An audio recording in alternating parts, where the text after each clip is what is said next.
If we could just go back and replay back in the time, I think the mistakes that was done from the European Union, strategic mistake and ambiguity policy that the European Union had vis-a-vis its eastern neighbors, I would amend that, and I would be more proactive. I would make the European Union more engaged in the region, and I would make it more clear from the European Union side that Moldova, Ukraine, Georgia belong to the European family. That could have potentially avoided the full-scale invasion of Ukraine today, because initially the ambiguous strategy that the European Union had was built in a way to deter Russia from this kind of wars, but it didn't work. It is a mistake, so I would just amend this mistake.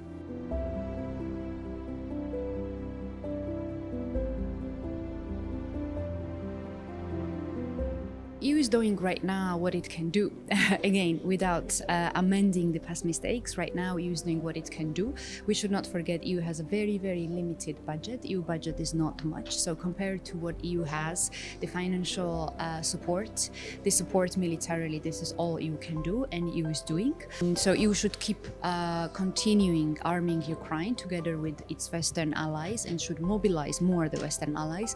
Perhaps EU could be stricter in terms of imposing the sanctions, but this again requires the unanimity and common voice of the European Union members, which is always a struggle. The EU is a different animal and it's not that easy to have a common voice across its all 27 member states. So I would see more unity within the EU to push and to mobilize the Western support towards Ukraine.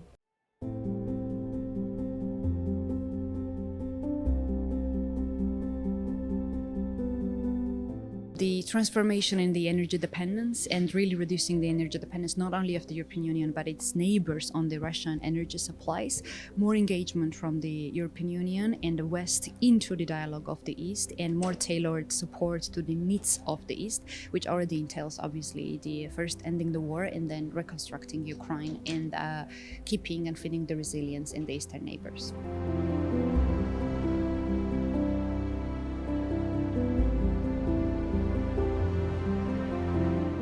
Moldova is indeed very vulnerable, so you can help and keep supporting Moldova to reorientate itself from the energy dependence from Russia towards the imports from the European Union. That requires a lot of support and investment, a lot of financial support.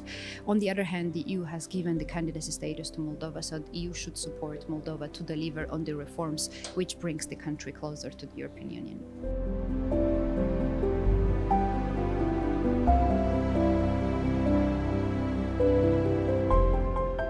That is through the investments, through accelerated investment, because Moldova is very poor. There is not much budget to invest in the infrastructure that is needed for the energy security, for building the new bridges to import the energy from the European Union countries, not from Russia. And here the EU support is definitely the key.